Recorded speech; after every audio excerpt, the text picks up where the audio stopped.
एक छिद्र उरलेलं। महाभारतातील ही गोष्ट तुम्हाला माहित आहे का? एक गरीब म्हातारा हस्तिनापूरला गेला. काहीतरी दान मिळेल या आशेने तो धर्मराजाला भेटला. परंतु तोपर्यंत सूर्यास्त झाला होता. त्याने धर्मराजाला काहीतरी दान द्यावं अशी विनंती केली. तेव्हा धर्मराज त्याला म्हणाले, आता सूर्यास्तच झाला आहे, त्यामुळे मी आता दान देऊ शकत नाही. तू उद्या सूर्योदयानंतर केव्हाही ये, मी तुला निराश करणार नाही. तो गरीब म्हातारा नाराज होऊन परत फिरला. या दोघांमधला संवाद बाजूला बसलेले भीमसेन ऐकत होते.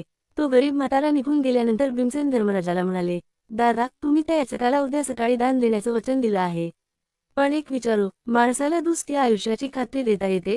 दिवशीच्या धर्मराजाला स्वतःची चूक कळली. त्यांनी लगेच त्या गरीब म्हातारा याला बोलावलं आणि भरपूर दान दिलं. भीमानं विचारलेला हा प्रश्न छोटासा असला तरी तो अस्वस्थ करणारा आहे. आणि हा प्रश्न जो स्वतःला विचारतो त्याला आयुष्याचं खरं महत्त्व कळतं. तो काल मला भेटला होता, आज तो नाहीये. तो मगाशी माझ्याशी फोनवर बोलला होता, आता तो नाही. असे अनेक प्रसंग आपल्या आजूबाजूला नेहमी घडत असतात.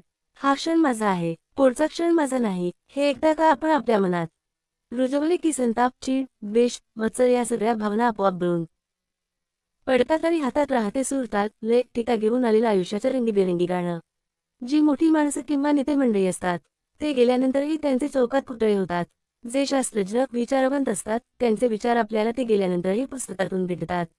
जे कलावंत, गायक, खेळाडू असतात ते गेल्यानंतरही ते त्यांच्या कलेतून, कृतीतून आपल्याला आठवतात. पण आपल्यासारख्या सामान्य माणसाचं काय? शरीरातून जीव गेल्यानंतर कुठे असतो आपण? कुठल्या रूपात मागे उरतो आपण? माझ्या घरात आज मी आहे, उद्या मी नसेन. माझ्या जागी एक मिळमिळता दिवा असेल. 10 दिवसांनी तो दिवा विझेल. त्या जागी माझा एक फोटो असेल, लाकडी चौकट, कोरीव नक्षीकाम, हसरा फोटो.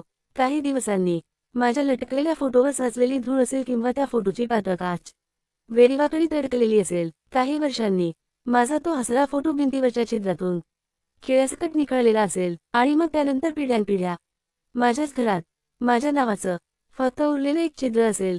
आपलं रूपांतर अशा छिद्रात होण्यापूर्वी आपल्याला दानात मिळालेल्या ह्या श्वासांचं रूपांतर आपण उत्सवात करायचं का? कोणालाही दुखवू नका, कोणालाही कमी लेखू नका, कोणाचाही अपमान करू नका, कारण तुम्ही केलेले हे कर्म तुमच्याकडेच येणारे असते. म्हणून जगा आणि जगू द्या.